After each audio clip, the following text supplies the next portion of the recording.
All right, everybody. Hey, welcome to the big program, Winter Warm Up from the Short Term Shop. We're all very happy that you are here, and it's a very amazing experience to get so many people signed up, and we look forward to hopefully providing some value to you folks today and in the world of rental real estate, which will set you free, man. I feel very humbled and grateful and blessed that I've been able to live this amazing life due to the fact that I don't have to answer to the man.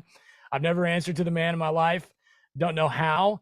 And eventually one day I just kind of stumbled on rental real estate and it just so happens that my wife was incredibly good at it as well. And next thing you know, this amazing team was born, and here we are, and we're very happy to share this experience with everybody. And of course, the Purple Book. I did want to mention that all of this goes. Can't see it right now because I have my background, but Rich Dad Poor Dad is where it all begins, right? And learning how to live life the way you want to live it, and knowing that you can't. There is a way to go out there without letting the man hold you back. And of course, there's many ways to do that. There are, but the way that we found it here at the shop and is through rental real estate, and we're very very grateful to have that experience. I remember it's August 12th, 2018. The day that I had decided I was never going to worry about money again. And it was because of real estate. I was in our bathroom back in Tennessee, living on the farm, and I looked in the mirror on the wall, which actually came from Avery's grandmother because we couldn't afford our own mirror. She gave it to us to put in our house when we bought this house. And I said, this is it, man. I'm never gonna worry about it again. And I just never did. And it's been a lot of work. It's been a lot of early mornings and a lot of kicking and screaming, but it's been awesome. By the way, at the time, I was reading a book. If anybody's interested in a book suggestion, Secrets of the Millionaire Mind, T. Harv Eker, massive game changer in my life. And I believe that's the book I was reading when I had that bolt of lightning hit me in that bathroom mirror that one day. But without further ado, let's get to today's topic, which is winter warm up, how to thrive in the slow season with short-term rental. And we do have a rockstar panel here. I'll go ahead and, of course, introduce the boss. We would not be here if it were not for her and everything that she's done in order to pave the way for all of us to really be able to live this amazing life and give back all of the things that we've learned. That's a little Avery, I'm kissing your ass in front of the entire general public of YouTube right now. So Avery, say hello, and if I'll feel free to turn it over to you if you'd like to introduce the team or however you want to handle that would be awesome. Hey guys, my name's Avery Harrell. Thank you guys so much for coming. I think the majority of y'all on the call were already familiar with each other because you are past clients, and we really, really appreciate that. And I'm here. I mean, Luke is the mastermind behind all of our management strategies. So this is really more his show. I'm just here, to help answer questions and be here to hang out with you guys. So yeah, Luke, I'll let you introduce everybody. Well, yeah, just so in case anybody is not aware, we are a team of, well, I'm the only person on this panel that's not a licensed real estate agent, but a bunch of badass real estate agents on this call in multiple markets across the nation. We actually didn't anticipate so many of you showing up today, and we're glad you're here. So thank you. I think we do have basically every short-term shop market covered, at least in attendance, maybe not on the panel, but as attendees as well. So if anybody has any questions, we do have a Q&A style webinar today on Zoom. So feel free to throw questions in the Q&A. We will do our best to get to those towards the end of the program. But yeah, everybody on this call is a badass rock star real estate agent that really knows their stuff. And of course, you can always hit us up at theshorttermshop.com or agents at theshorttermshop.com if you want to send an email, and you can talk to any one of these lovely folks. But yeah, so without further ado, let me go ahead and pull up my PowerPoint and get to the point here, right? Let's see, share my screen.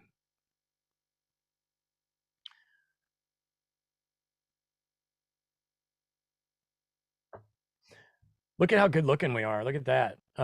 Yeah, pretty much already went over that, but let's guys, and Derek and Tim, I do want to introduce you guys specifically because you do talk so much.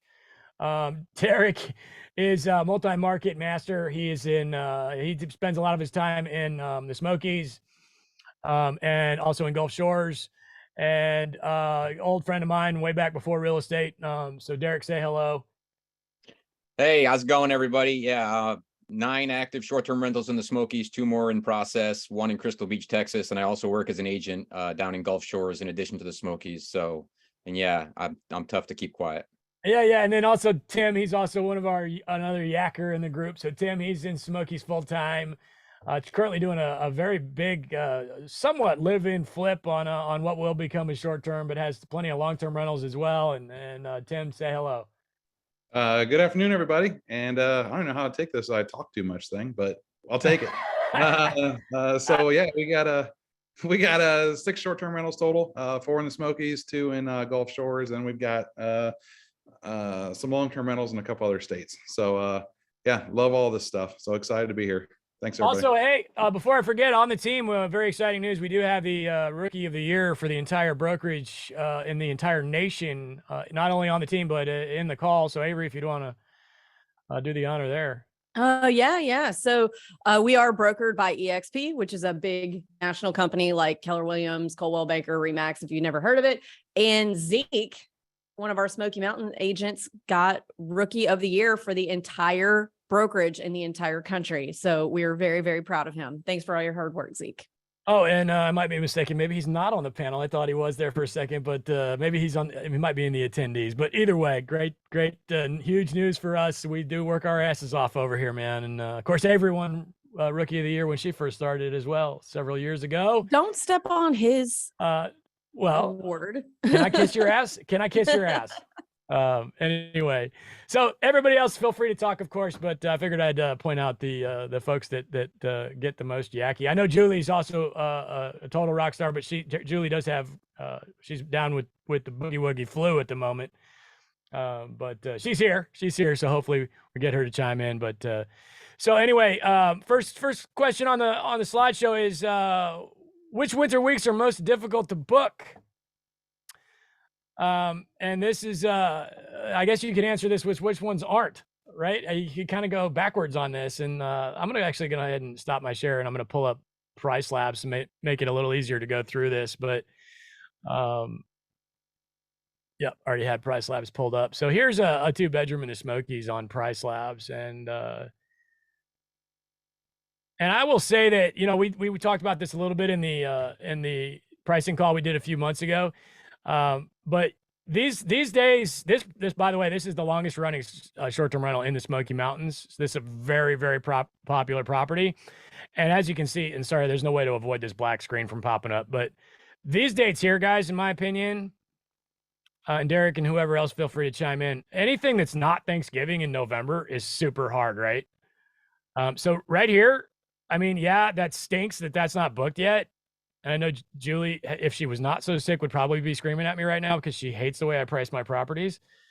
But you know, I don't really even I don't know that I'm gonna get these booked. And if I do, it'll probably be, you know, one-nighters here and there, maybe a little last minute. So what are your guys' thoughts on particularly November as a whole as compared to Thanksgiving? Well, I think it's market specific. I would expect actually those dates to book for you because leaf season in the Tennessee Smokies is pretty late in the year. Obviously, it's never the same year over year, but in my experience, like late October, early November is the best leaf peeping time. So I wouldn't be surprised if those book for you. Now, other markets are going to have different scenarios. Tim, I saw you unmuted there. Did you have Yeah, I was just going to kind of say the same a little bit market specific there. Smokies, I'd be thrilled with that calendar in November. And that's, you know, I have one that's a little different, that's similar. Usually my weekends book for sure. Anytime during the week that's not Thanksgiving is a little more difficult. And I think it has to do, you know, property size and comes into a play a little bit, you know, 1 or 2 bedroom versus 6 bedrooms going to look a little bit different. But yeah, generally week time during November in the Smokies is going to be a little harder. And the beach, you know, same kind of thing. It's a little bit specific depending on what your property looks like. Do you got a 4-bedroom house one or two rows back, or you got something small right on the beach, and that'll play a little factor in how you book in the winter. So, and actually my little ones on the beach, November and December are my absolute hardest, where January and February tend to be a little harder in the Smokies. So. Yeah, and we should hammer that home. I should have hammered home the obvious out of the gate. Obviously, all this is going to be massively market specific. I mean, it just could not be more market specific. So, if you're in high country with a Garrett, then you're going to get a lot of bookings in the wintertime. If you're in Destin, Florida, you're not going to get much of anything. Kelsey, you want to chime in on November, December in Crystal Beach? What are we looking like over there? For November and December, obviously you're gonna have the holidays to book, and then we're still getting bookings for weekends. The weekdays are pretty dead though. Yep. I think we're going to find that probably pretty much across the board for beach markets. It's going to be a give or take, Christmas and Thanksgiving, you will likely get booked. Now, that being said, I find that in my beach markets, I'm in 3 separate areas in the panhandle of Florida. They will get booked on Thanksgiving and Christmas, but it's not going to be the Smokies where it's like twice or even triple what a normal day is. You're going to get it booked. But if you're shooting for the stars on Christmas in Destin and Christmas in Panama City Beach, etc., you might not get it booked because you're too high and thinking that it's going to, do more than it should. And then next thing you know, we're 2 days before and you didn't get booked.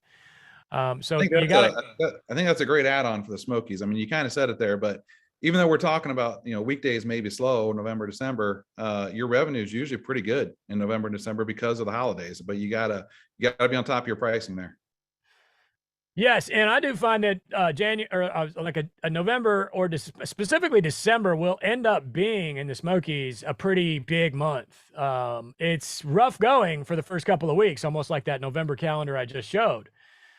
But your Christmas will pretty much make up for the fact that you didn't maybe even get a couple of bookings first of the month, or your prices were very low first of the month. So I find that traditionally over several years, my December is probably right on par with maybe, an April, I would say, like a kind of an average month, or maybe even a little higher than an average month.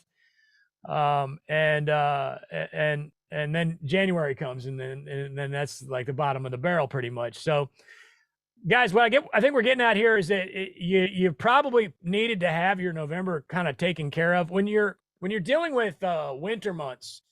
That 6-week rule kind of goes out the window, and the 6-week rule, I'll let Derek talk on that here in a second. It's not as popular as it used to be a few years ago. Now we've definitely seen things get a lot more last minute.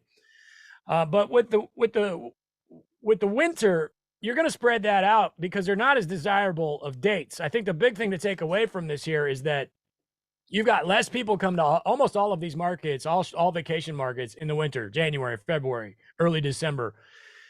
They still come, but way less people are coming to these markets. So you have to scoop those people up before somebody else does, or it's going to be too late. So I think really the 6-week rule, which has now probably become maybe a 5 or even a 4-week rule, will look more like an 8-week rule, especially in the dead of winter. Maybe even 12 weeks to try and get some January, February bookings. And Derek, talk to me about that. And of course, knowing going into this that Airbnb does have a statistic that 90% of all vacations are 4-week or less, 30 days or less. So talk to me where we're at today on advanced bookings in general.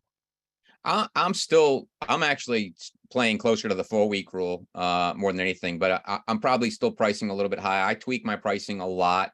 I just went in and here's the most important thing when you're in the winter months like this is go in there and just make some price adjustments. They don't have to be huge.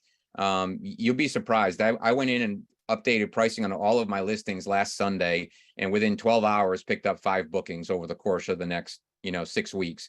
The algorithms do benefit you on that. Most of my November calendars look very similar to yours, the one you showed, Luke. Some of them have more openings, a few of them have a little bit less. But yeah, as far as the rule comes, I am definitely looking.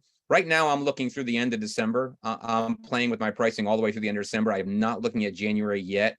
I would say 1st of November, I'm going to start playing with my January pricing and my listings and trying to, trying to get people to pay attention. But if I'm not full in December yet, I'm not going to concentrate too hard on January. I'm going to concentrate on those other dates. I'm okay with January being pretty slow. Back to being market specific. This is mostly Smokies.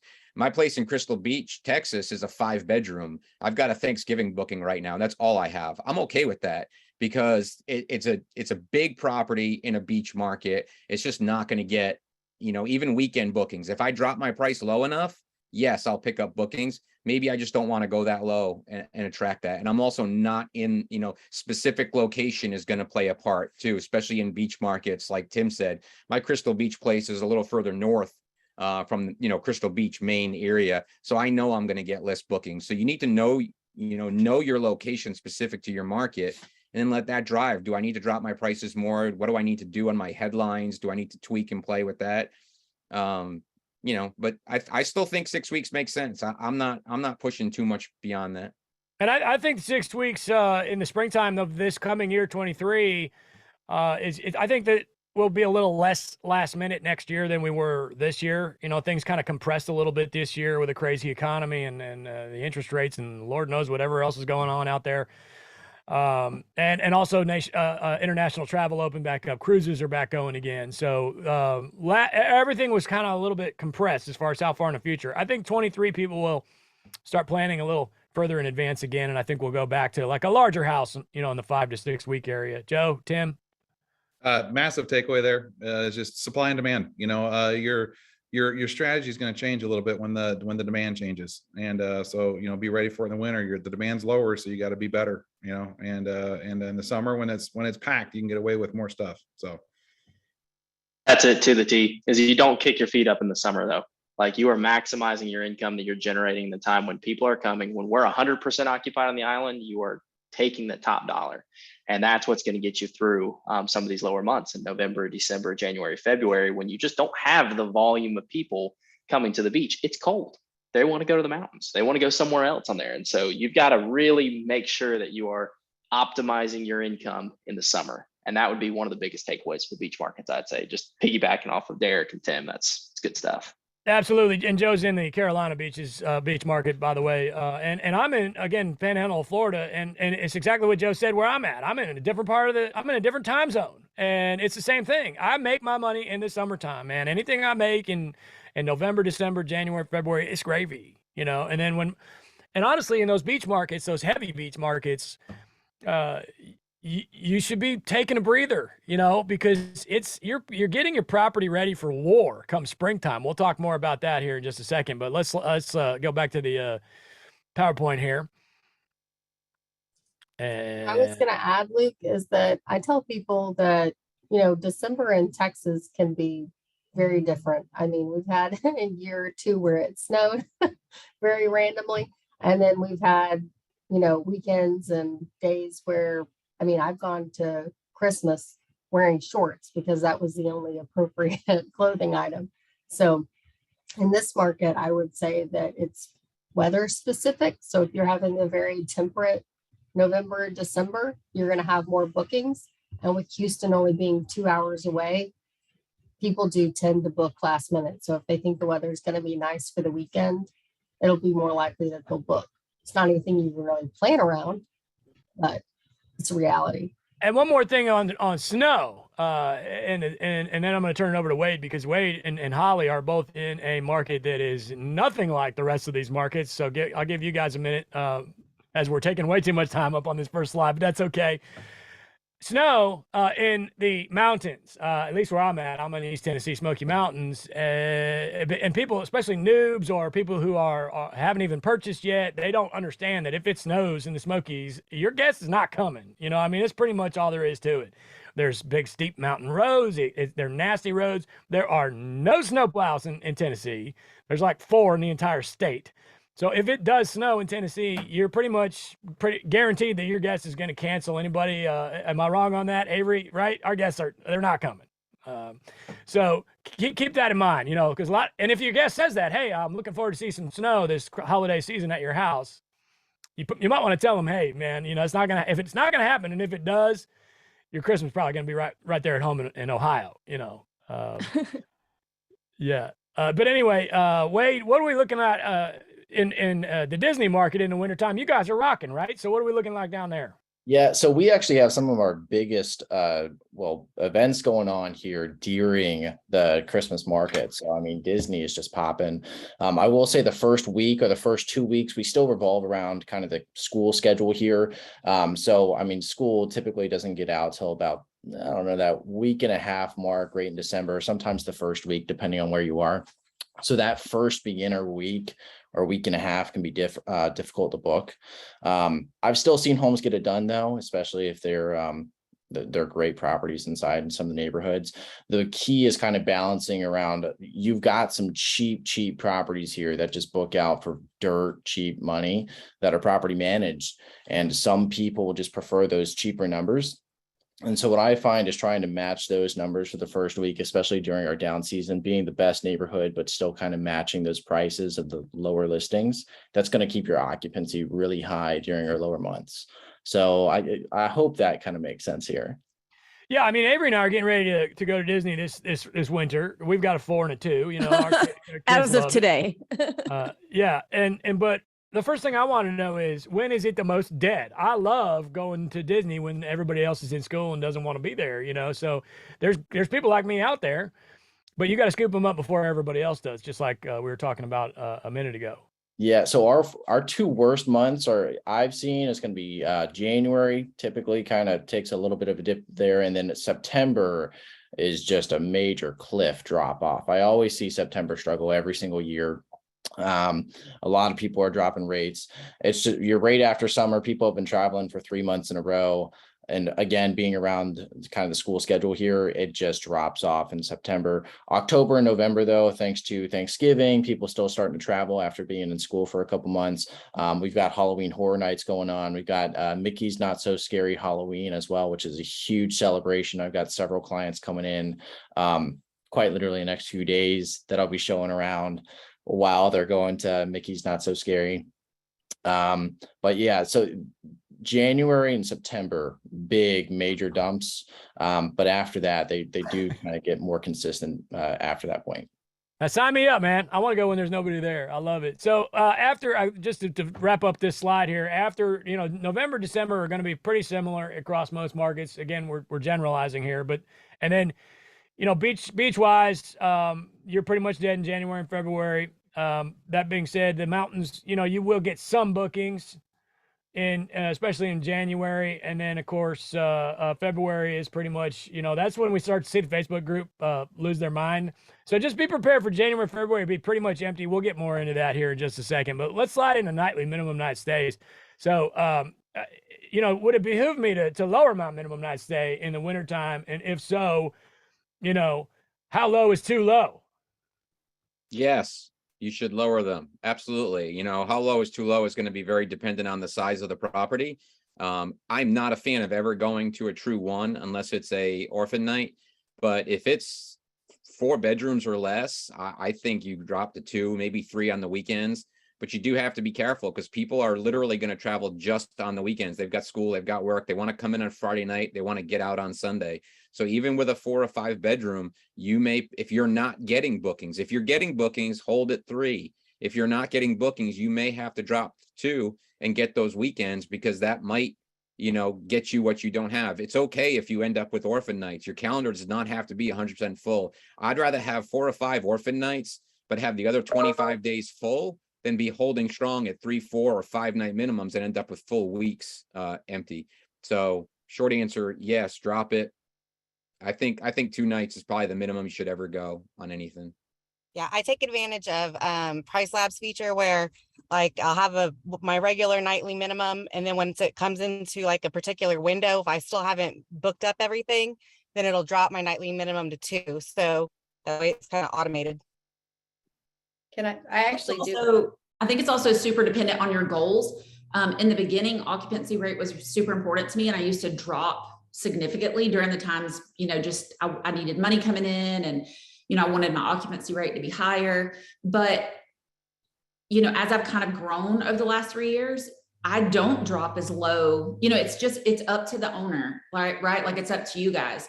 Do you want do you want the clientele that you're going to get if you drop below a certain number? So you kind of have to gauge that in each market. I'm sure it's very different, but Around the holidays, especially, I'll raise mine, like Christmas, New Year's, Thanksgiving, instead of like maybe up to 5 days to a week, even on small ones, because you're not going to get those other ends, but you will get people who are like, you know what, I am going to stay longer. I'm taking a couple days off. I might as well take a couple more, and so get those longer bookings in there around the holidays.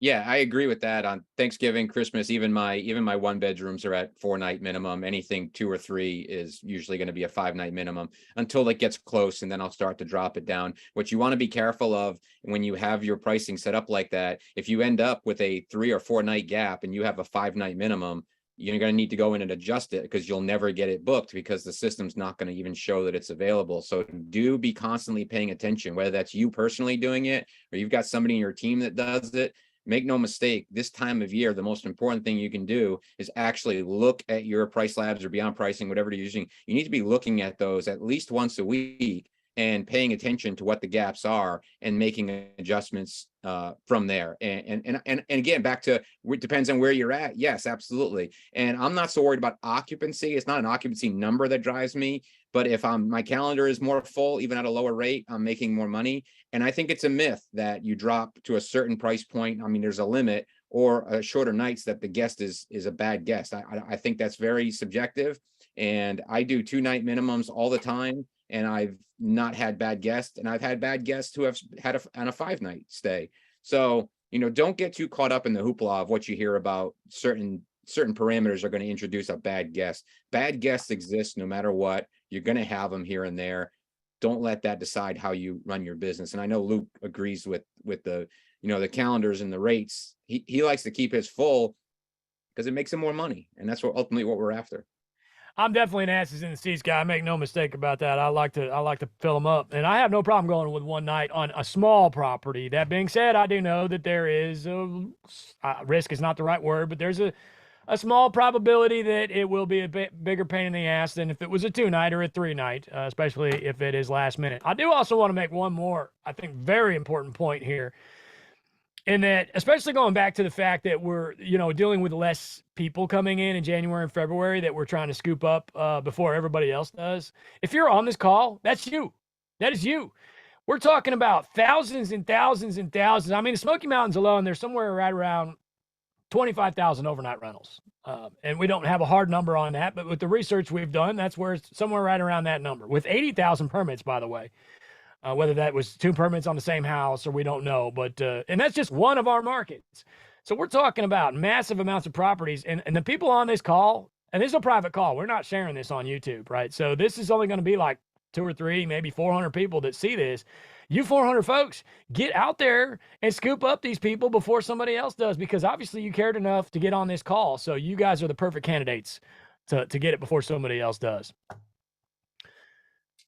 When can I expect things to pick back up again? Now, I get a lot of folks that are, this is what happens every year. We've only had the Facebook group for 2 winters now, the big one. But every year, right about end of January, when the holidays have settled down, everybody loses their mind. So I don't want to spend a huge amount of time on this because it's a very simple concept here. But Joe, talk to me, man. How do I deal with it? Or when can I expect it, I guess I should say, to pick back up?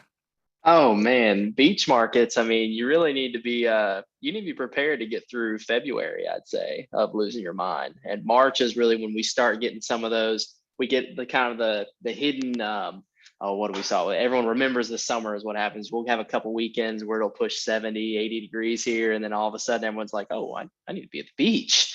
And that's whenever we start seeing those bookings pick back up in my market. Something I'd like to add is when I try to explain to people that January and February are not, are super slow months, not only is just in terms of weather, as I have one in Crystal Beach and one in the Smokies, the weather here, people don't want to be at the beach when it's, cold and it's windy. But even at our property in the Smokies, people have spent all their money on Christmas. They spent all their vacation days on Christmas, regardless of what market is. They're kind of tapped out in a few different ways. So I try to always just apply logic. So I think that kind of helps people not lose their minds if they can kind of rationalize and put themselves in the situation and ask, hey, why am I seeing this going on?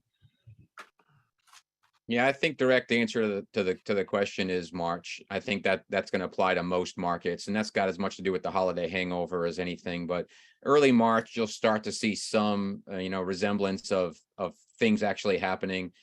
Mid-March, late March, whether it's the Smokies or the beach, you'll start to spring break comes around. People will book for spring break, so you'll start getting a couple of nice bookings here and there, and it'll start to make you feel good about it.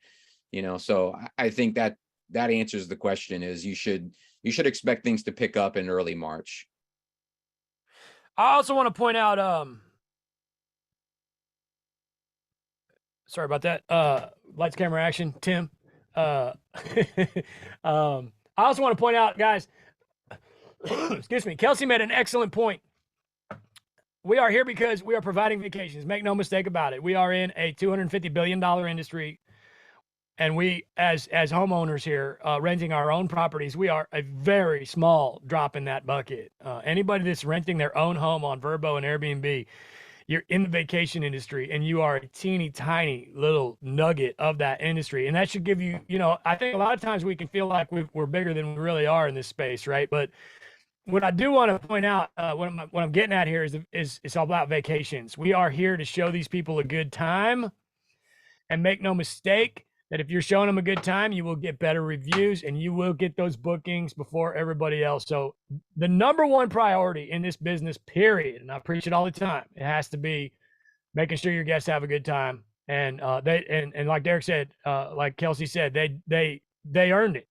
They worked their ass off at their job so that they can get a little 4-day release and hang out with their family and scream at each other and the whole thing, man. And we should be honored, and we should be grateful and proud that we're giving them a place that they can do that. Yeah. What else can we? When you know that these times are coming up, I mean, we all have stuff that we can do on our homes to make the guest experience better, but either we're booked or contractors are busy, that type of thing. Plan on these slow months for that time to do what needs to be done on your properties instead of just stressing about, instead of booking off a busy time to get stuff done, start planning now for your February work and get those contractors and stuff lined up, because everything is so slow right now. There's nothing wrong with booking right now to have your cabinets redone in February. Completely. In Orlando theming. Completely agree. And deep cleans is another thing. To Luke's point, I mean, these things we're providing a service to people, and so get the place clean and put new floors in, paint your cabinets, put new countertops in, but start planning that stuff now for January and February. And that's the perfect time to do it. Don't do it on Valentine's weekend. You got a couple holidays there you don't want to do it on, but go ahead and get your contractor planned, and if you're doing granite or something, start picking out colors now. And that way it can be sitting there and ready. The way they do the countertops, they come in and do a measure session, and they'll cut it and hold it. They'll hold your stone until you tell them to go put it in, stuff like that.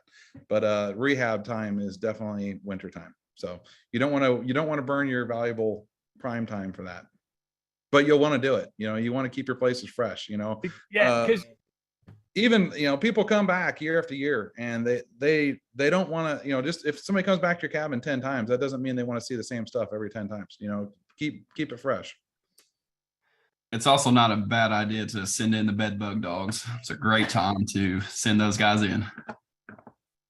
Yeah, and we briefly touched on this, but I'll slide that into what Tim was saying.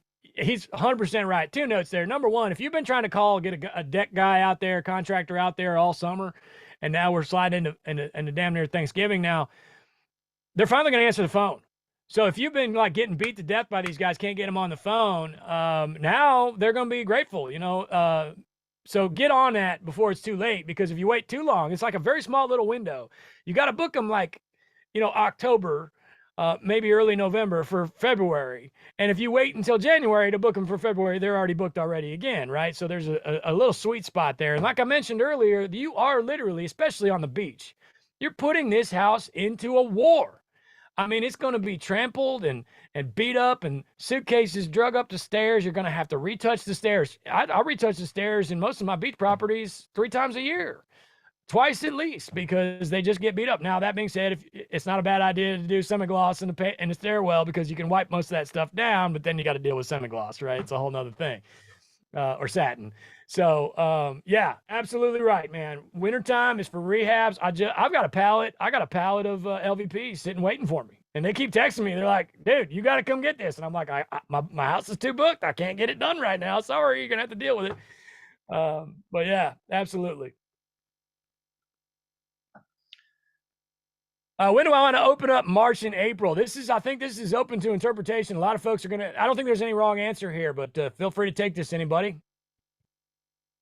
My March and April are open now, I think. I'm open 6 months out. I used to not be that way. I used to do 3 months, and there was a number of reasons, some of them logistics, some of them it really didn't matter. So, but I think most of us that are paying attention to add the caveat of my pricing is higher right now than it will be as it gets closer. So I set my pricing where if I'm, more than, I think it's 120 days out, I'm like 200% of whatever the recommended pricing is. So the calendars are open, but the pricing is higher. And as it gets closer, it'll bring it down.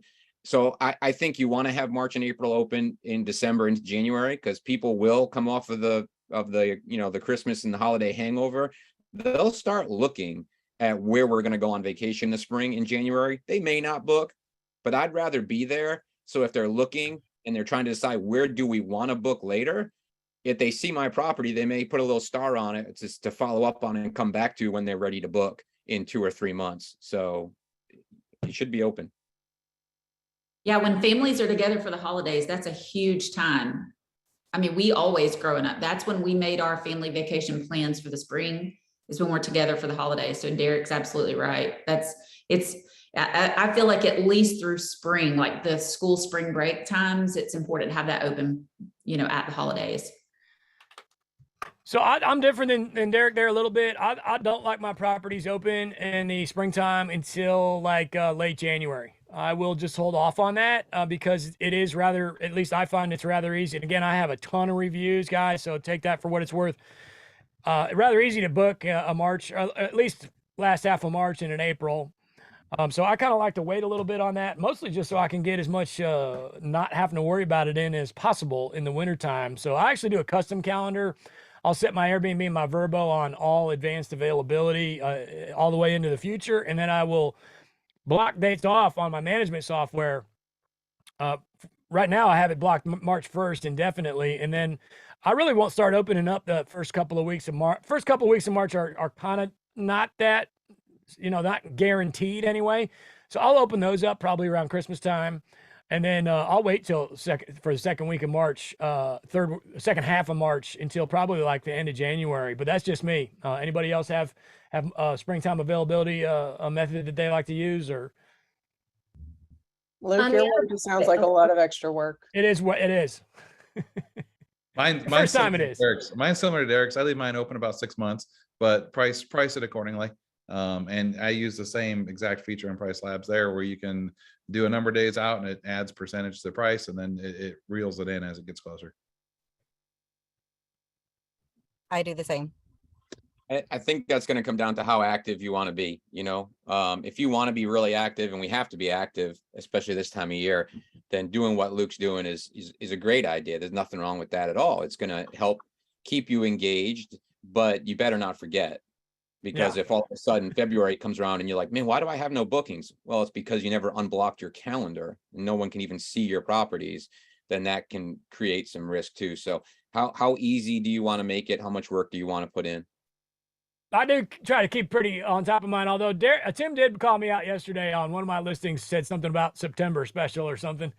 And I wrote him back. I said, well, I didn't ask your advice. And I got posted in the Facebook group. I had full intention to leave it up like that and actually bring it up on this call that I was a little behind, and then I just couldn't do it. I couldn't do it. I had to get it changed, so I got it changed.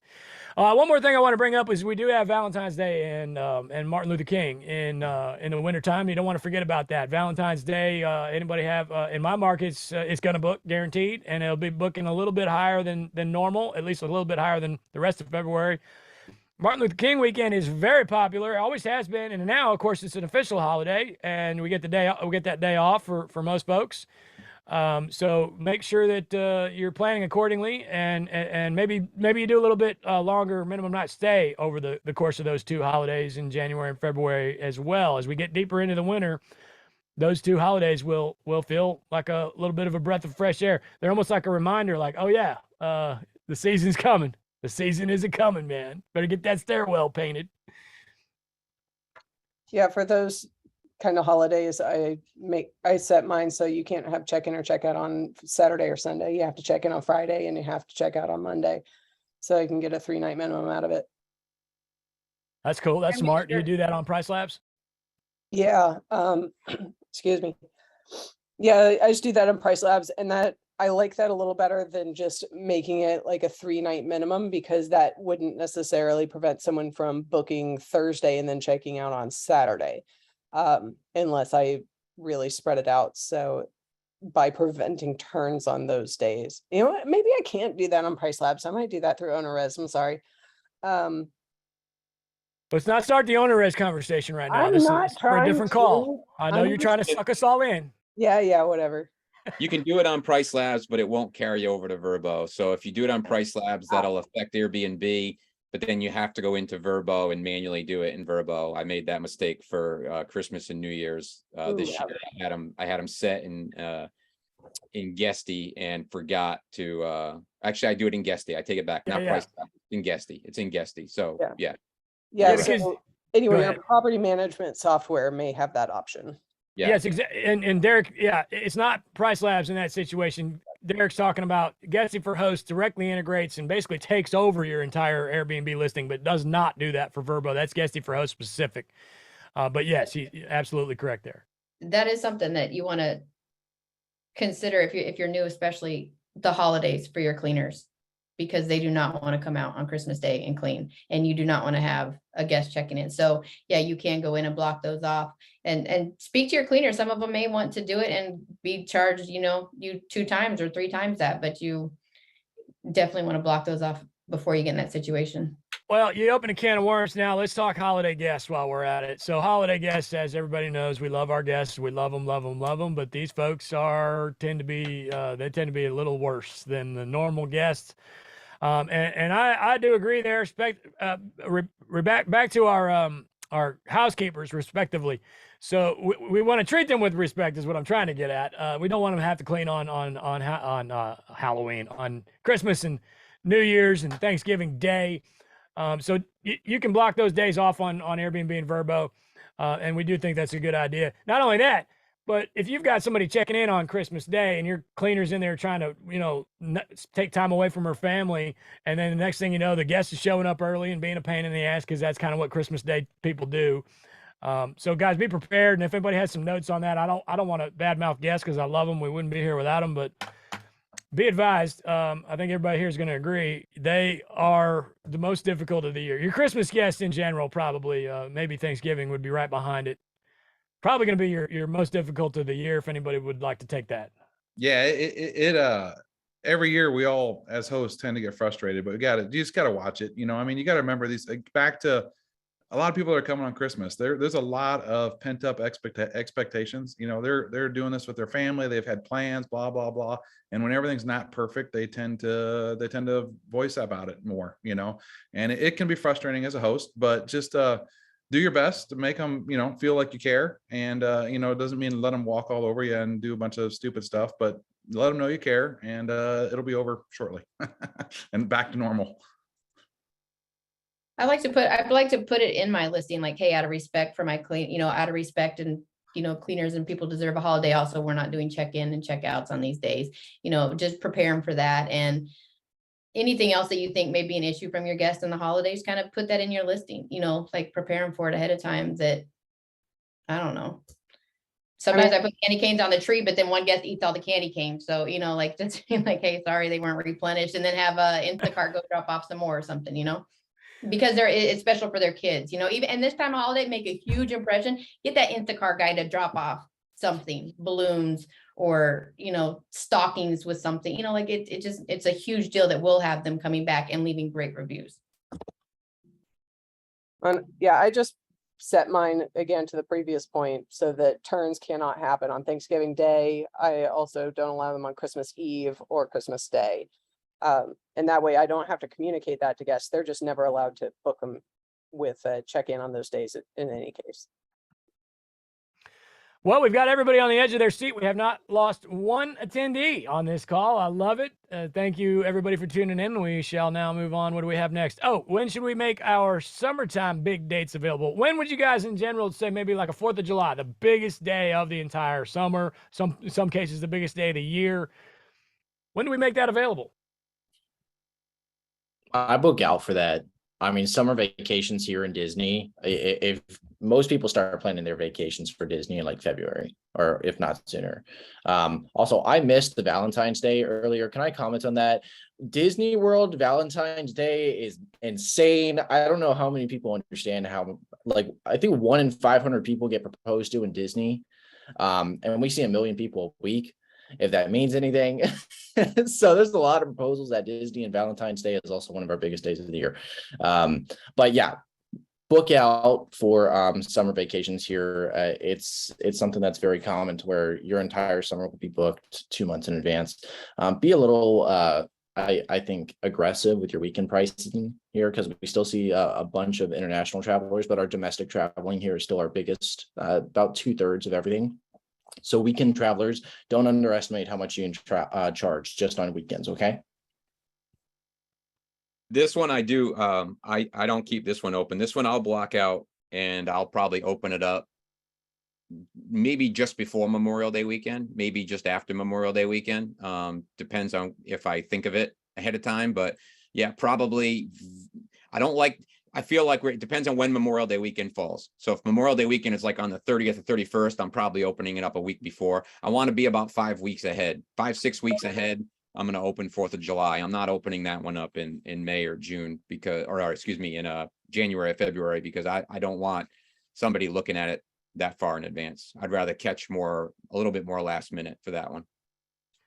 Okay, so this is where Derek and I, sorry, Julie, I'm going to let you go next because I want to get this in so you can make fun of me. This is where Derek and I are opposites. I actually let 4th of July open pretty early, but I raised the hell out of it. You know what I mean? Like, if you want 4th of July in February, you're going to earn it. And by the way, don't be a pain in my ass drunk 4th of July guest while you're at it. Okay. I'm running a respectable organization here, and we're going to have a nice family holiday. But Julie, go ahead. Well, I was gonna say, I do the same thing. Like, I price it super high, but it is open quite a ways in advance. And this year at one of my properties, I actually did get a 4th of July booking for like 5 days. It's something like absurd. I can't remember the exact rate. It was a 3-bedroom property in Gatlinburg, and I got what I thought was an obscene rate for it from guests that, like, I basically never heard a word from. They may as well have not existed. I kept expecting them to cancel or something, realized they'd paid too much. Nope, they came, they stayed, they were not a problem. It was great. So usually you're not booked like that, but sometimes you do, and it was totally worth it then. I do have it priced high just in case I forget to block right. Well, there's that too. Because that will happen. Yes, so, it will. Yeah. So I do have it priced high, and then as I'm paying attention, I'll come in and, like, February, I'll block it off and then reopen it. But, none of us are perfect. So I can say that this is the idea behind what I do. It doesn't mean I've done it in practice every time, because I just forgot. I guarantee everybody on this call has messed up a holiday Thanksgiving book for $200 a night. I guarantee it. Yeah, that's a good point for our noobs. If you're brand new and you're just coming in and maybe just came to Management Monday, you will make a mistake on your holiday. So be aware of that and do your best to not do it. It's still going to happen, and you're still going to kick yourself. But make sure before you go live, especially if you're going to do maybe the $4,000 method, is a good idea. That's exactly why that was created, so you can jack those holiday prices up before it's too late, because every one of us, I guarantee it, Tim's exactly right there. Every one of us has done that. I've done it on multiple properties, and like 5 years later, I put a new property up and did the same damn thing. It's like, man, am I ever going to learn? All right, I'm going to turn it over to Joe for a minute. Joe's going to show us a little bit about one of his properties, his little calendar action in Carolina Beaches there, and then we're gonna actually pull up a couple of client listings and go over and give some advice. Look at that cute thing. Muted up. There we go. Isn't that thing adorable? This is is. my little blue cottage, the darling of Carolina Beach, as I like to call it. It is one of my top performers on the island. And it's 3 blocks back from the beach. So it is not in like the prime second, third, but it does have direct beach access, which that is one of the big ones of mine. Is you don't necessarily have to be second row. You can be third or fourth as long as you got that clear and easy beach access. But Carolina Beach specific, smaller units, you are really in the off season, you are playing off of Wilmington, North Carolina right now, and you are trying to price basically against the hotels and pulling people who are traveling for work there. And so it is a little slim in the off season on this one, but it's one that you just got to continually work with it. I'm typically seeing 2 to 3 weeks at most before these are booking. You see they're booking these weekends right here is what they're doing. And then these ones, weekdays, they'll slowly start to fill, but it's kind of like we went back to in the beginning of, you're really looking at your summer prices because you see these going out. It's a little slim going up into January and February, but it's just constantly messing with that calendar and whatnot. And so, Joe, those reviews rock. Thank you. Yeah, wait a minute. Hold on. Go back. Tim pointed that out there. 4.98 at 318. That is almost impossible. Very good job. Bravo.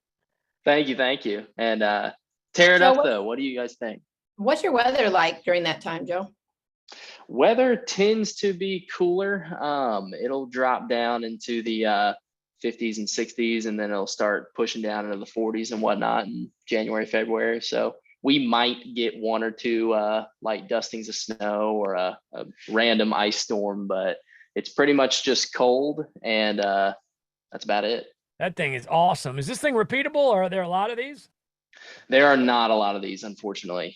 They've demolished a lot of them to build the mega beach house. You can kind of see it in this picture right here, but right there to the right, you got all your mega beach houses going in now. And so very few cottages. They roll through on occasion, but they are priced really, really well when they do come through. They're hitting somewhere in that like 425 to 500 range, these little 1 bedrooms, but 1 bedrooms, 2 bedrooms. A lot of people don't like them in my market because the AirDNA numbers show that they're really low.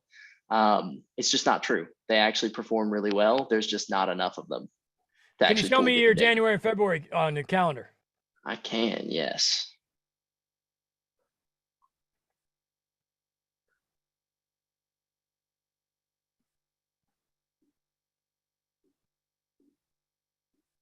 Empty. And that's to be expected. And we're running, I think we're averaging right now about 98 a night. This is what we're throwing them on there. Again, we're working on getting everybody from Wilmington, but again, 2 to 3 weeks out is where I see this one booked. In general, probably because it is so small. Exactly. Yeah. I do love the home sweet home. I got to tell you, as stupid as it is, those cool little rugs that you can get at Home Depot, Lowe's, Bed Bath & Beyond, and whatever season it is, man, they really just brighten up the whole place for $8, $12, whatever they are, and I just love them. Home sweet home. Of course, that's also a Motley Crue song, right, Avery? Right. Okay, cool. We're going to show some more. We had some volunteers from our lovely Facebook group. Again, this is the Short Term Shop, and you can, if you're a client, you can join us on the Buyers Club on Facebook. It's clients only.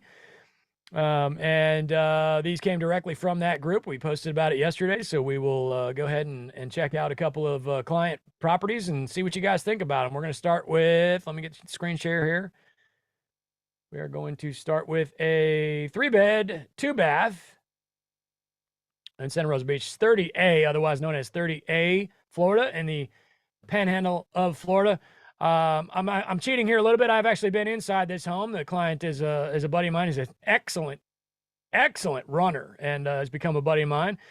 Looking forward to him coming back. He lives in Minnesota, so I think I'll be seeing him sooner than later down here at the beach. But I actually have this exact same stock photo. We probably use the same photographer on one of my listings, but here we are with this thing. It's we can do a little bit like a listing rehab vibe here, a listing advice vibe, but also pair it with what he needs to do to get his calendar going for the winter. Keeping in mind also, this is brand new. He literally just went live. I don't think he has any reviews at all, and may not even have, maybe just 1 or 2 bookings so far. Joe, it looks a lot like your house on the outside there. Maybe a little bigger. Very cute.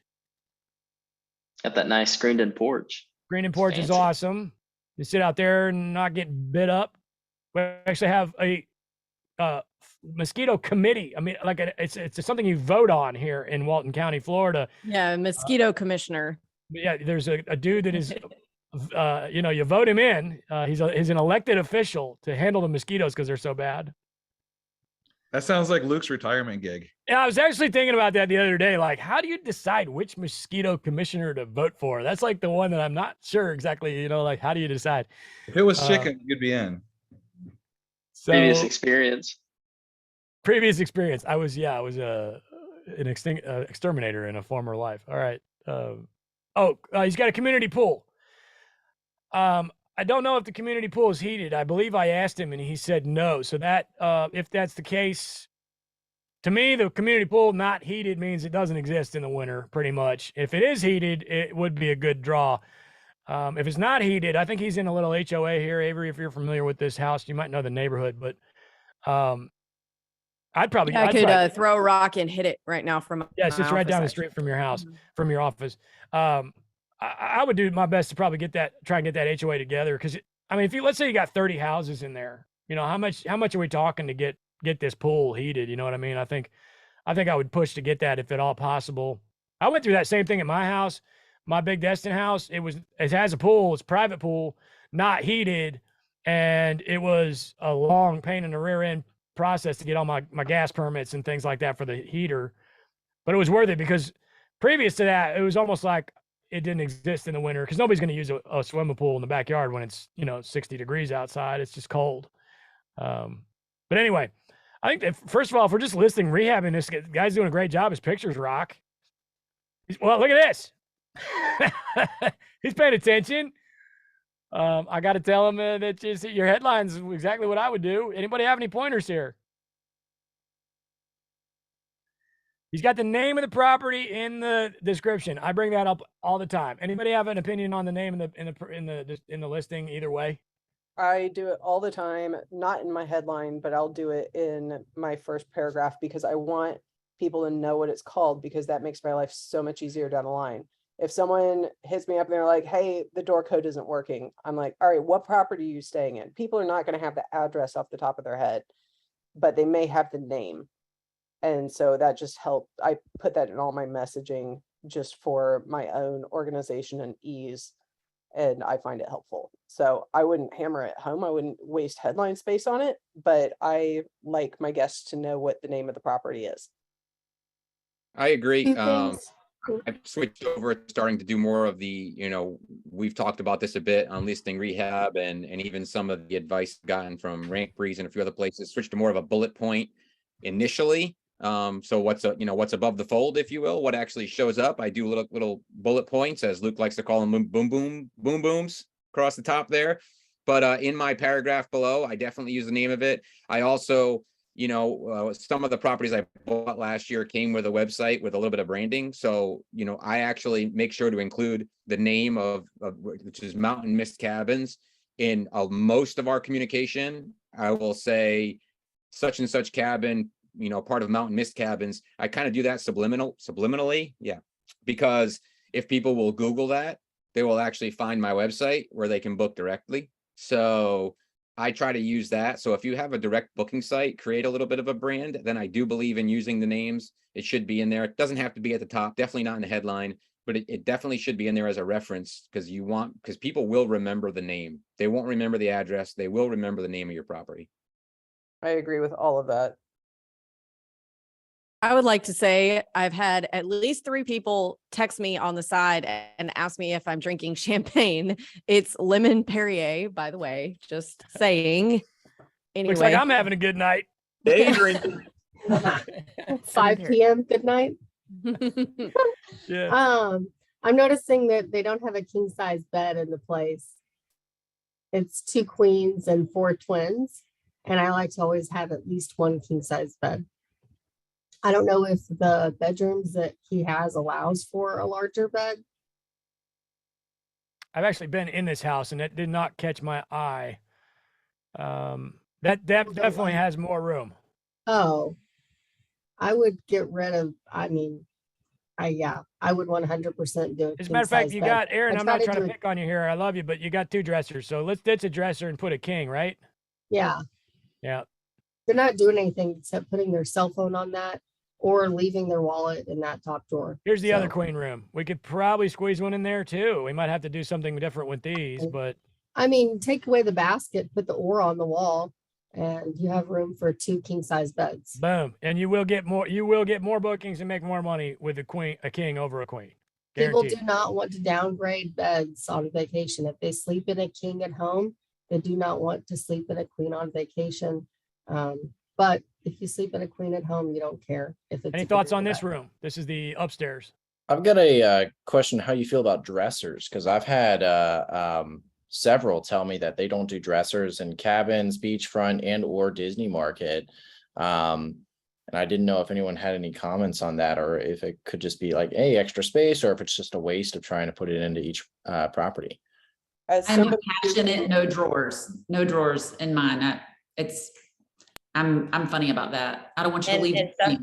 Stuff gets left in them. There's fuzzies in there. The guests are complaining and I don't know why they're complaining because nobody uses them anyways. So put a TV on the wall and make more room. And especially here in Orlando, you got a 14-bedroom house in 4,000 square feet. You don't need dressers. So We I, just Y'all just like Uh, 3 stars. excuse me, I have a dissenting opinion. I do too. As someone who has been living in Airbnbs for the last 2 months, I want drawers. I want a place where I can unpack my stuff and be able to see things without digging through my suitcase in some like microscopic corner on the floor.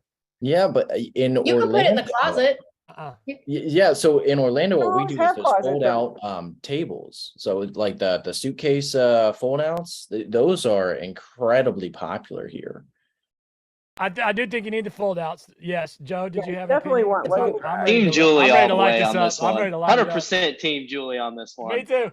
Bump y'all. I hope So- y'all like 3-star reviews. Me too. I'll be honest. So I got we like the luggage racks. And if there's existing furniture in the place and it has drawers, that's fine if it's good quality. If I'm buying something for a place, most likely, I'm going to be doing like a table without drawers. Okay, so here's the answer that we're all waiting for. It depends. Right. It depends. Yeah, I it do depends agree- on the size of your room. I agree Because with Julie and Joe, who, by the way, might be the most amount of reviews on this call, including with myself included. The 3 most reviews are agreeing that the dresser is the way to go. I got to a certain point in my life where I just, I show up when I'm on vacation. I empty my bag and I put it in a dresser. I want to know where my clothes are and how to get to them. I want them to be nice and neat. I also don't use a suitcase. I carry a bag, like a runner, like a bag, like a big, A duffel whatever, big fancy runner's duffel bag, because I don't want to deal with the wheels and the big bulky thing. So I pretty much have to empty it. Otherwise everything gets a mess. I like dressers. I definitely don't like dressers in kids' rooms. They will 100% forget their crap in there. Well, you also have to worry about them pulling it down on themselves. We don't like that. Avery and I have small kids, and so you do need to attach the dresser to the wall. 100% agree with that. And the parents are going to keep their kids' stuff in their room anyway. Leave it for play space. Okay, let's get back to wait, hold on. What do we think of this room? I like it. It needs something on the walls. Yeah, I was about to say it looks a little bland, and also those light fixtures. I'm not in love with the light fixtures. Just because of the space constraint there? You're talking about this? No, the ceiling light. I just Oh, don't like those. the fans. I just it's like white on white. I love the pop of the curtains in the back, but yeah, I feel like there could be a little more color. We could I think, section yeah. these up. I agree. I think it's clearly set up as a kid's room. So if you're going to make it a kid's room, make it fun. I mean, I know it's not a mural market, but do something on the walls. Bring something exciting that the kids will, that the kids will want to go and stay in there because they just think it's cool. Yeah, it's beachy, right? So you could do anything. Yeah, they might be able to put something Perfect. on the wall. I see that the wall is not full height. It's angled in, like built into the roof line. And so that's probably why they didn't do something on the walls. I would still encourage some kind of contrast, they- though. I Yeah. agree you can't like hang art there necessarily, Maybe but here. Or you well, yeah, on that side, or maybe just like paint the lower half that's vertical, just to give you a contrasting color. Yeah, I do think we're nitpicking at this point. Well, sorry, I want to somebody said drop something. gold here real quick. I'm Yeah, just bring it. thinking like, what if you just painted the entire side of it like it was an island? So I'm a muralist market. This is like my vibe. I'm just thinking private island, sandy beach on the lower side, and then on the ceiling, it could be sunset, like the very first photo. You got the very first photo right there. I love that idea for a kid's room. You could have a pack and play, something like that. I think you could make that room look adorable for a kid's PlayStation or not PlayStation, but just like a play area. And Aaron, I do think your prices are right on. I think they're pretty much right on. Maybe your February here is a little, but there's a fine line. To me, on the beach, in January and February, there is definitely a number you're not going to go below. And because it's probably just not going to get booked anyway, unless it's riffraff, right? So I think your number on this one, I'm not going to give a number because Julie's here and she makes me nervous when I give numbers. But I think your prices are pretty right on. All right. So everybody cool to move on to one more? Let's go to, I do have a Panama City Beach, but nobody here. I don't think we have any Panama City Beach folks on the panel. Let's go to Smokies. Why not? And let's do a Verbo. Give Verbo a little love, even though they've been doing everything wrong lately. We do still love them. Or at least I do. Let me get my screen share back going again here, guys. Hold on just a second. Oh, and Verbo proving to me that they're doing everything wrong and will not open. I didn't notice on the last house if they had a floor length mirror or not. I remember on a call, we were discussing if the properties had that or not, but that's just an easy, I want it when I'm on vacation. I want to see my whole outfit. So if you don't have one, throw one in there. Yep. Hell, you can get a hang over the door full length mirror for next to nothing, that kind of thing. So yeah, definitely something you need at least 1 or 2 rooms in the house. Yeah, I've got Good 2 call. in the master of mine. So. Well, you've got, you're a whole lot of handsome man to be looking at. So I can totally understand that. I'm just trying to match you, Luke. Ah, please. All right. Here's this Verbo here in Smokies. Well, good night. Look at that view. How can you lose here? Yeah, that looks great. I like that for the first picture. I like the headline. Anybody there? That's my client. What's up? What's up? Ryan and Becky. Let's check their prices and see how we. Well, first of all, Ryan and Becky, are you just showing off here? Because this looks exactly like it should. Look at your November. This is exactly what my 2-bedroom calendar that I showed you looked like. Have a few days off here in the really hard part of November. Hard part of November. This is perfect.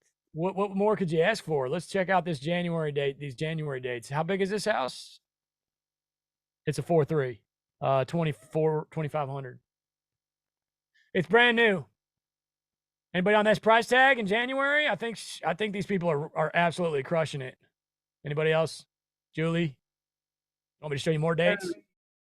No, it looks good to me from what I can tell. Let's check out their Valentine. I should just go to the bottom because Verbo takes forever. Yeah, 4/29 Valentine. Yeah, let's check the dates here. So Valentine weekend for $600. I hope you get it. No reason not to.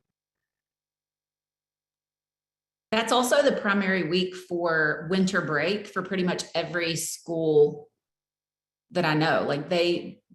Most schools take winter break that week, like Valentine's week. What do we think about these, Tim? What are we doing here on these January weekends? to me, if it's not MLK, some of these might be a little high, but I'm having to zoom to get it so I can see it. oh, sorry. We're looking at $600 on the weekends in January on a what is it, a 4.3 Yeah, for every weekend, that's strong. for Meanwhile, January for you've got a sure. great view of your eyes, Tim. Yeah. Yeah. We're zooming on your eyes. Now this is insane. You can't build this view. So whoever bought this house, good job. I mean, this is something you're going to be proud to have in your family for the rest of your lives. Look at that.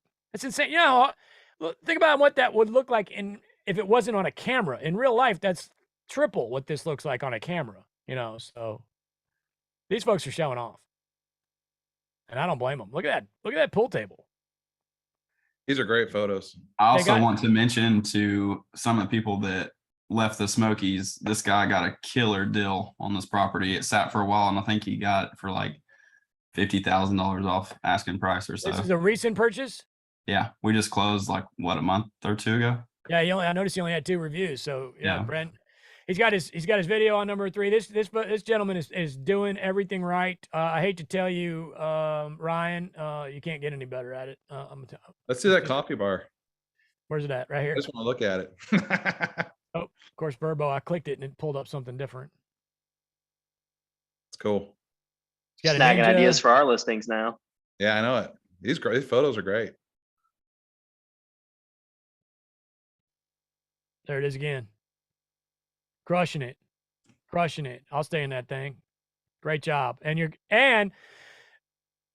proving us right, because all of us are sitting here saying, holy crap, that house is fantastic. And your calendar is exactly where it should be. So thank you for listening. And let's see if we got one more here. And then, oh, we got a Disney. Am I still sharing? No, right? I am not. Okay, here we go. All right, we got a Disney Airbnb. And Holly and Wade, just tell me what to do here. And again, we're focusing on how to get them bookings in the winter, not just listing advice, but obviously a lot of theming.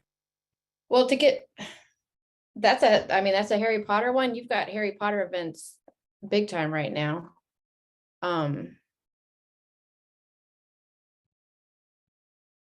That's a good looking house. It Yes, seems we've like seen a this lot before. of detail shots. I was expecting the first picture or two, not that I'm a Disney person at all, but I was expecting the first couple shots to, at least 1 or 2, to show more of the house or like a larger, like a living space or something. Yeah, I'm not incredibly impressed with the photos. And I'm also the order of the photos as well. I'd want to have them reorganized. Luke, this looks like Paradise Palms. It is. Okay. Yeah. So Paradise Palms is a great area, especially with that resort. So what I'd do is I'd probably try and reorganize some of those. I was analyzing a Paradise Palms home this morning, actually, for another owner.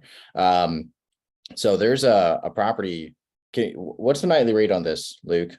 Yeah, that's what we want to focus on here anyway. So good. Thanks for bringing me back to that. Let's Yeah. see. So Okay. Well, first of all, they're booked as hell.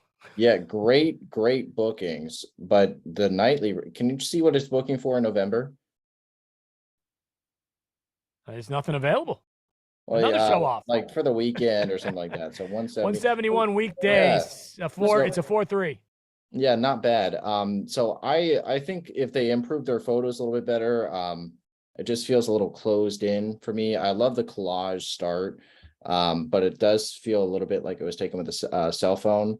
So I see I see half a bed and 4 pillows on the main page. And to me, I want to show more of the house and instead of the accents to the house. So having 1 or 2 accents would be great, but I think they need a little bit better photos. Calendar looks awesome. There's a princess house in there that's renting for like $250. So I could see actually them renting even for a little bit more. Yeah, unfortunately, we don't have one that we can offer any advice other than nitpicking, because all of these examples are crushing it. I would have loved to have somebody that that actually needed our help, but everybody here is clearly paying attention. They got the boom booms.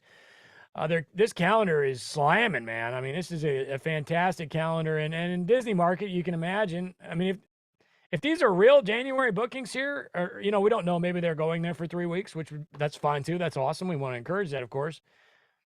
I mean, they're already booked through March 1st. It's crazy. I'd say So, it might be booked out a little too far for me. yeah, maybe we need to raise some rates here.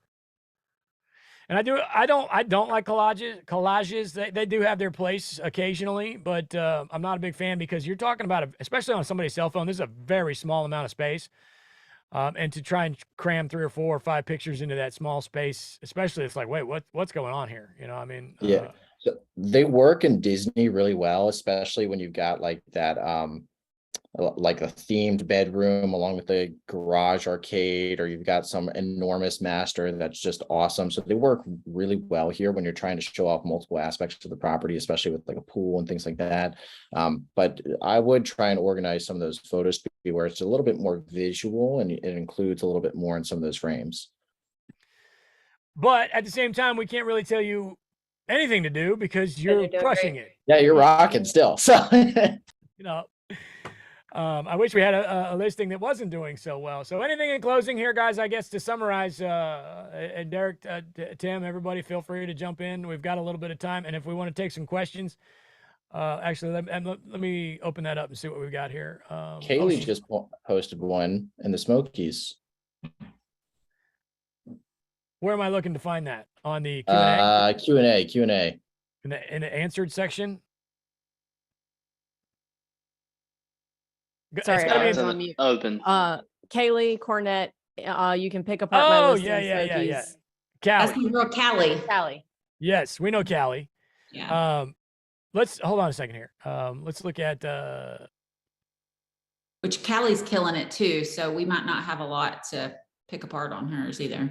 let's take a look at this one here, Panama City Beach. I don't believe do we have a Panama City Beach agent, which we're right down the street, so we can do it pretty well. But this is a brand new property. And by the way, guys, don't just throw your properties in there. This is not listing advice, and we do have a Facebook group for that, listing advice. It's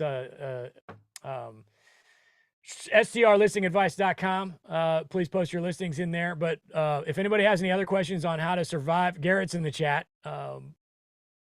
What market should I buy in? Avery, what market should I buy in to absolutely crush it in the winter? In the winter. Garrett wants to know. Garrett's asking that. Yes. Yeah, you would need to probably buy in the high country of North Carolina. Their high season is in the wintertime. Yeah, we actually have an agent there, but apparently he couldn't figure out how to get on this call. So yeah. Well, promote him to a panelist. What's we his tried. name? What's his name? It's Garrett.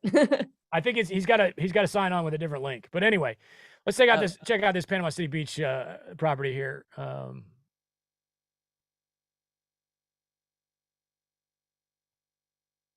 Private pool.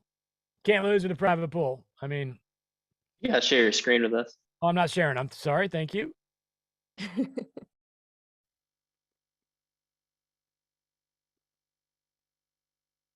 Specifically the pricing here. So nothing in November. Is this a new listing? Where's the reviews? 5. Yeah, so fairly new. Is the pool heated? That if it's not, I mean, it needs to be like the first thing here. Heated pool. Private pool doesn't say heated.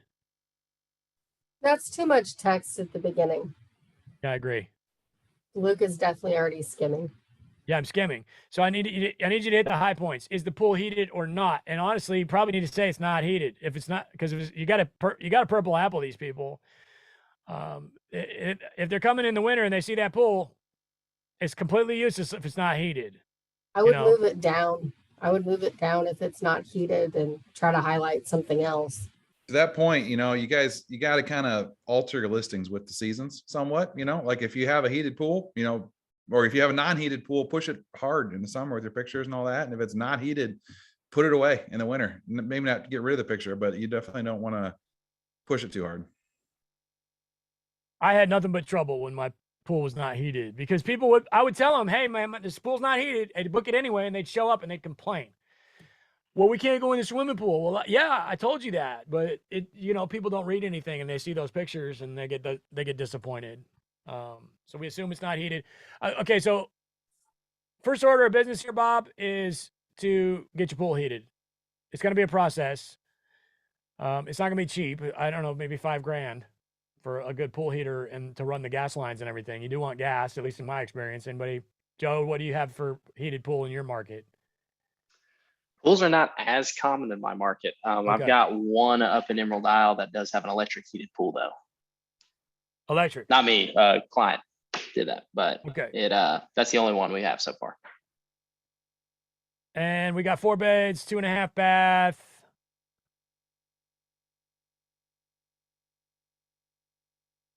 What kind of beds are in the place? What's the bedroom? Like the sizes or Yeah.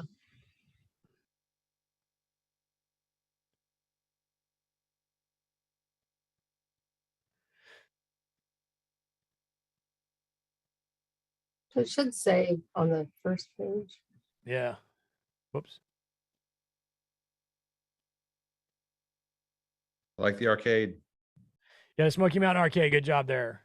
Where's this supposed to say the beds? It should be right here, right? Where am I missing it? I think it's a little. They may not have Maybe- it filled out. Yeah, he doesn't have it set up. Oh, That would yeah, be a he thing to needs do. to have that filled out. Yeah, fill out your Because beds, Bob. People want to know how many rooms and where the beds are. I think we can do games and beach. Ping pong and arcade can be shortened to games. And how far are we from the beach? We need an overhead view, with drone view of how far you are from the beach.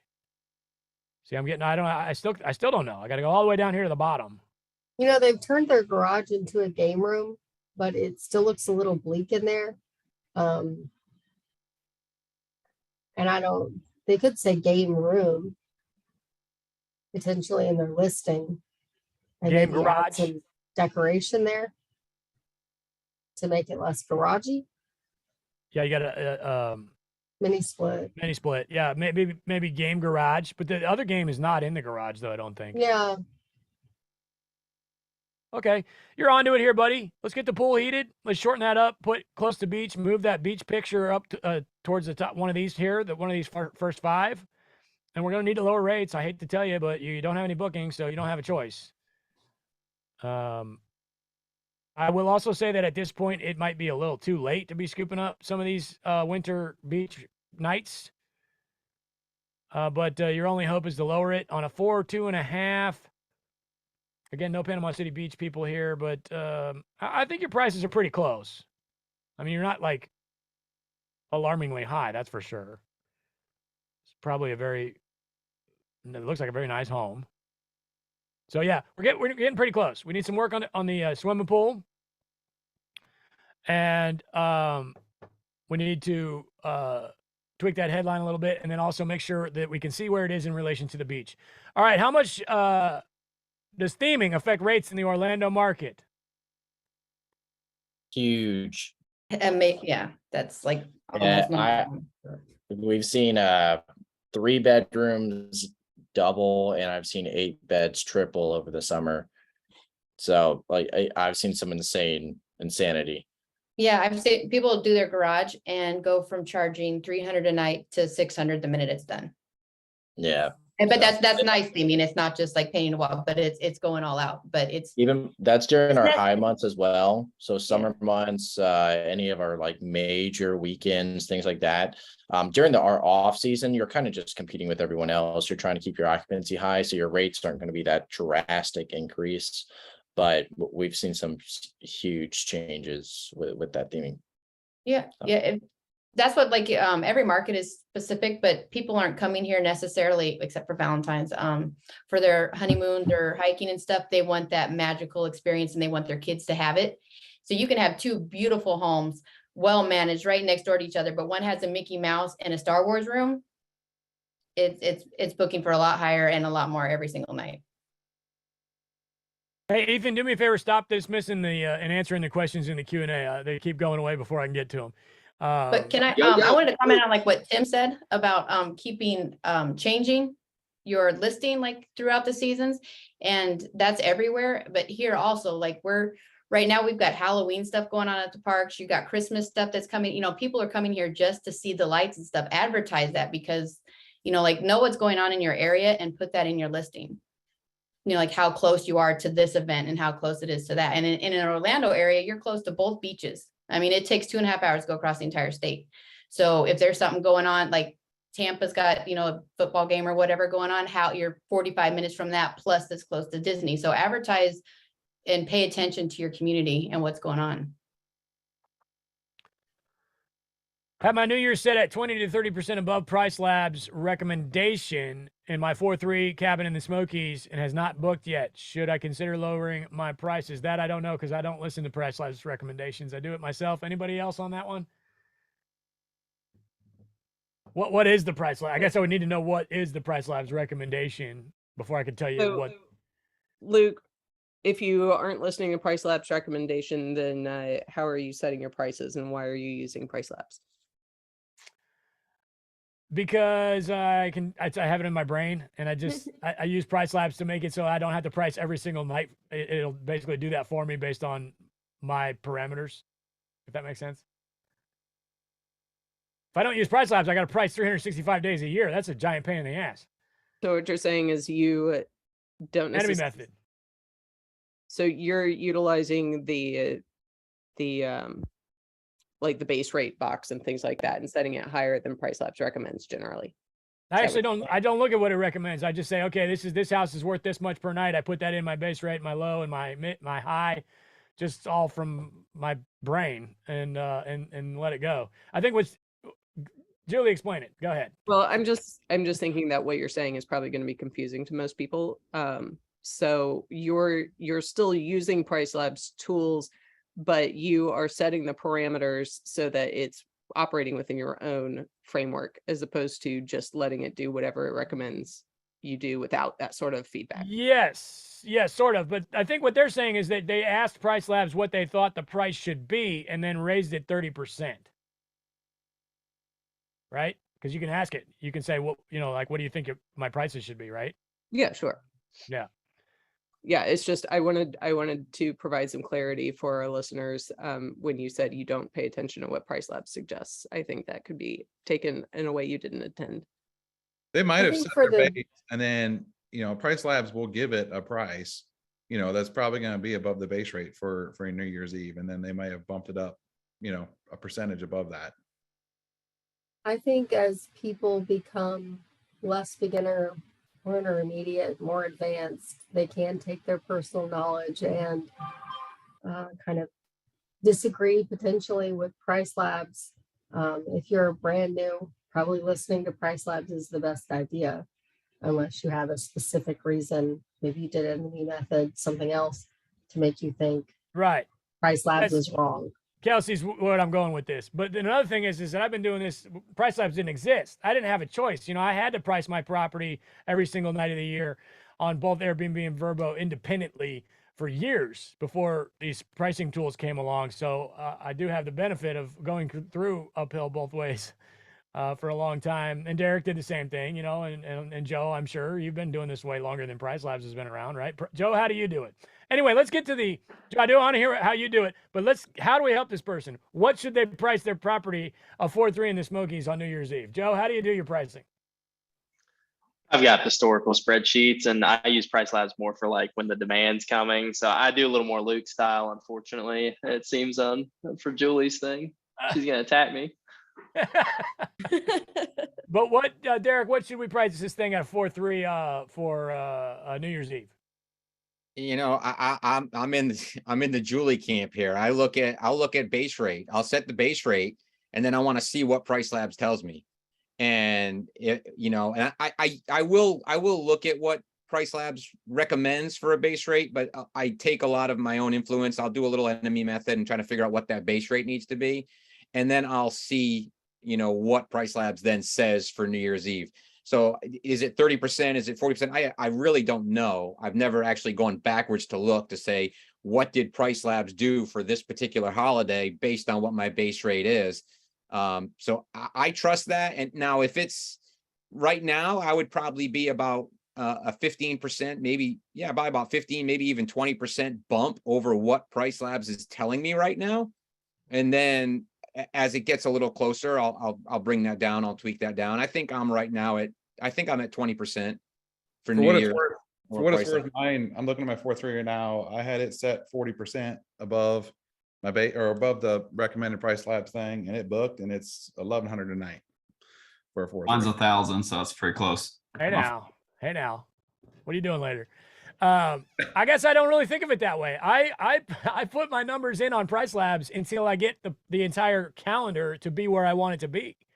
That's how I do it. If I'm like, okay, I'm going to put in my mid and my low and my high until I can get January, February, March, April to look exactly the way I want them to look. And until then, I just keep tweaking my 3 numbers until, okay, this is how I want it to look. That's how I do it. And yeah, $1,000 for a 4-3 New Year's Eve. Sign me up, dude. That's awesome. You guys have been talking a lot about heated pools. Does anybody have any thoughts on a swim spa? I mean, depends on the market. To me, that's just like a big hot tub. Even It is, though right? I know it's for swimming and you have the current so you can swim, but to me, that doesn't add any more value than a hot tub. Just a regular hot tub. But I am fully prepared to be proven wrong on that. But what market though? That's true too.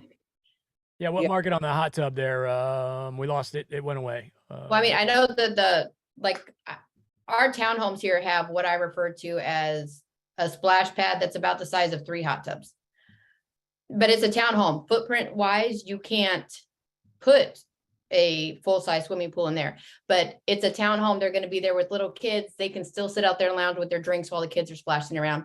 You're sleeping 10 people, all 10 people don't want to be in the pool at the same time. The little kids do, and the parents can sit there and drink and watch them. If you don't have that, it's a big difference between actually having that. But just footprint wise, you can't put a full-size swimming pool on a townhome.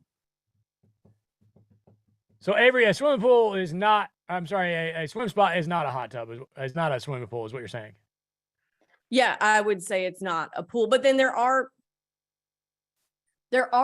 pools in the Smokies that have a very small footprint that I would just call like a splash pool. So I would call it a pool, but it's the jets and everything, and the fact that it's above ground that make it a hot tub for me and not a pool. What do you think, Julie? Well, and then even in the Smokies, I've seen swim spas that are set in ground indoors and used as pools. So I think it can be versatile, but you got to pick one or the other unless you're going for one of those like really baller ones that's got the hot tub section and the pool section. So, I mean, really, I think it's a big fat, it depends. It's better to go with a regular pool if you can. If that's not an option, then a swim spa might get the job done. Would a cleaner dump that every turn like a hot tub? I feel like that's a lot. I guess I don't know what a swim spa is, and I guess. Go ahead, Garrett's blowing me up. Go ahead, talk. You don't have to. Yeah, hey, go ahead. I was just going to change the subject entirely. All my clients that are on the call that are listening to the winter slow months up in the high country. If you don't know where it is, Google it, watch my video, call me. We're slammed in the wintertime. One thing I will tell my clients and tell people up in the winter, unlike what Luke was saying about when it snows, people don't come. That's when people flock up here because it's when the skiing and the snowboarding is money. So change your pictures. That first snow, make sure you get somebody out there. If it's not you, get your photographer back out there. Just the way that you market and pitch your place in the wintertime. I want to see pictures. I want to see those mountains with snow on it. And then in the summertime, you can pitch it with all the leaves because we are one of those unicorn markets that attracts people year round. Switch up those pictures in December time, get some Christmas trees up there. We're one of the largest Christmas tree suppliers in the country. The White House gets our Christmas tree from us. So people come up here all the time in December and cut down a Christmas tree. So mix up those pictures. And if you want to crush it in the wintertime, buy a house with me, but that's a separate call. Let me just slide in here and pitch my market real fast. Yeah, I showed up an hour late, and let me just slide in here and tell you to Google me. I was on this call the whole time. I was just on the peasant side with the people, Nobody's a peasant. We're all created equal, 100%. Excellent question here. Oh, man, the questions keep going away. There it is. Snowbirds. Tim, I'll let you take this one. I'll throw in some, too, if I need to. Would love to hear the panel's thoughts on snowbirds. What are they? How do I get them? And do I want them? Again, property specific, obviously market specific. We have beach or a couple condos on the beach, and we love our snowbirds. They tend to work better with a smaller property and something facing the ocean. People will come and sit in your property and stare at the ocean. They're less likely to do that if you're, if you don't have a view of the ocean. They're not going to stare at a parking lot so much. But I love them. They do good. And last year we kind of ran an experiment. We had 2 side by side, and one snowbirds and one without. And the one without beat it by a little bit, but the one with the snowbird, they're just there. You don't have to do anything. So there's no work while they're there. And make sure if they're staying for more than the number of days that your state requires, that you have a rental agreement in place. That's massive. So that way they don't get, tenant rights and stuff going on. So anyway, but yeah, we love them. Would you take those during, like you said, the holidays, Thanksgiving? No, Christmas? we only do them January and February. We used to do it in March, and we got preached to by somebody else that you had to have it in March. You don't want the March. We got rid of it in March, and our March crushes it without them. So we just only do it in January and February. And our January and February does fantastic because of it. Yeah, they're great on smaller properties for sure. So you use the enemy. Here we go back to the Julie hating on Luke question. So you enemy method to set base rate, but let Price Labs do the day-to-day adjustment. Yeah, sort of. Yeah. Yeah, I think I explained it the way that my brain looks at it. I'm filling in those numbers and hoping that it shows on the calendar for every day the way I want it to. And if it doesn't, I keep changing my numbers. Sometimes I need to do manual overrides as well. Greg, clients, I'm going to jump in here real quick. Yeah, go ahead. I do that exact same thing. When I just listed my new 4-bed, I went on, did enemy method for comparable properties, and then set those, played with the base, min and max to get those numbers. And then from there is when you set your Price Labs, customizations to change it as you go. So that's how I do it personally. Yeah, that's pretty similar to how I do it. I don't do as many customizations, but I do get in there and change my numbers often based on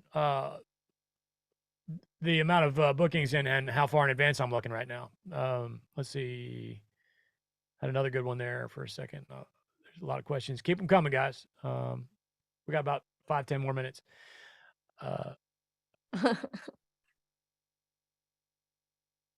Stock tank pools. Anyone have experience go with ahead, stock Avery. tank pools? I don't have experience with them. I know a lot of people in Joshua Tree have those. There is one property here in Seaside that has a stock tank pool.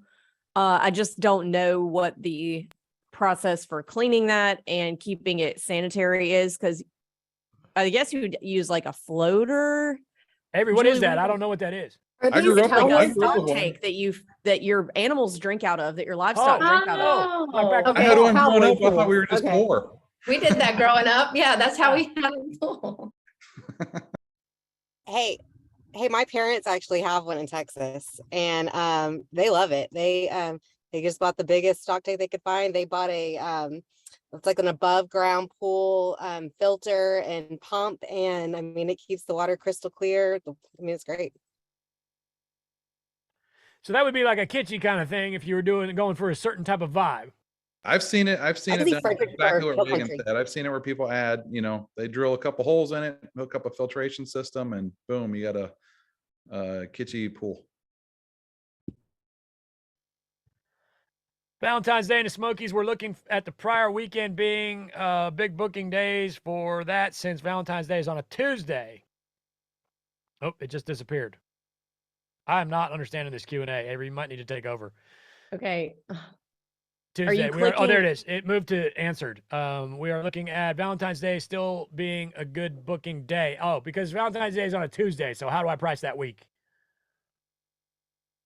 It went away because I think I hit enter right around to answer it right around the same time. Sorry. No problem. So basically all I said was when it falls midweek, you want to keep your rates higher for both weekends to capitalize on. Some people are going to travel the weekend leading up to Valentine's Day, and some people are going to come in, around Valentine's Day and stay. But it's also a huge time for winter break for schools. So it's not just people coming for Valentine's Day. So I would keep, when it falls midweek, I would keep both weekends kind of high.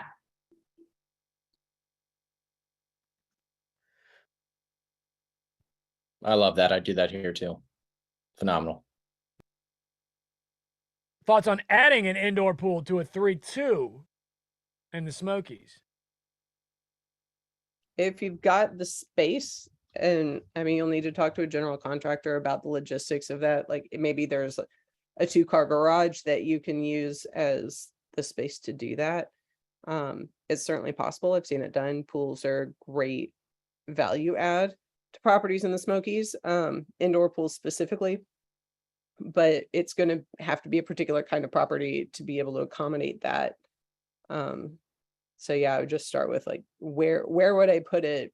Think, kind of think through the common sense logistics of what it'll take, to get it there. Is, can you reasonably dig a hole, et cetera, et cetera. Pools are also a pain in the butt to get installed. Even with new construction, there tend to be lots of delays with the pool contractors to get them finished up. Blue Ridge, we don't have a Blue Ridge representative here, but that's okay. Blue Ridge, 2.5 Lakeview. When should I worry about Christmas not booking? I would assume this is, I think we can all agree that this is pretty similar to the Smokies, sort of. I'm still looking at the market, learning the market, so would like to know when is the slow season in Blue Ridge. I think, anybody else have any want to disagree there? I'd say it's probably like the Smokies. You're probably going to want Christmas to be booked, like now, getting close to that, right, guys? We do have several Blue Ridge representatives, none of which are here today, unfortunately. For Christmas and New Year's, I would say it depends on the size of the property. I've got a 1-bedroom that only just a couple of days ago booked for Christmas and New Year's. A larger property, I think, is going to want or need more lead time. So if it's a small property, I wouldn't be that worried about it yet. If it's a larger property, yeah, you might need to tweak some things. All right, we just got a few left and then we'll wrap it up. Gideon says Price Labs have me at over $1,000 a night for New Year's in Blue Ridge. I have no idea if someone would book that rate, but if they did, I'd be happy. What do you guys have any recommendations on that? Enemy method. Yeah, we need to know number of bedrooms and square foot and such, but I think that's probably not out of line at all. We've got 2 guys that already said they got over 1,000 on 3 bedrooms. I think the key there is, if it's getting close and no one's looking at it, then you're probably too high. You're gonna have to pay attention to that. If you feel like it should be booked right now and it's not, then you probably want to lower your prices. If everybody else around you is around that price, you may want to hold out a little bit longer. Something I was thinking about earlier is if you have certain dates like blocked off and you're relying on your memory to unblock them or do a certain task, honestly, just create yourself a Google Calendar event or a reminder so that you go back and do it, that it pops up for you. So you're not, just going off memory. There's a lot riding on the line if you're blocking for like a major holiday.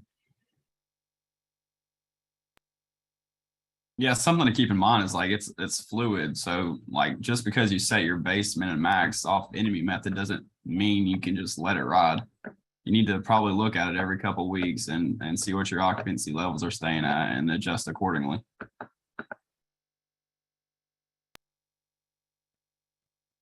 All right. Earlier you talked about blocking off Christmas Day, Thanksgiving Day, et cetera, so you could not check out on those days. How do you do that in Price Labs?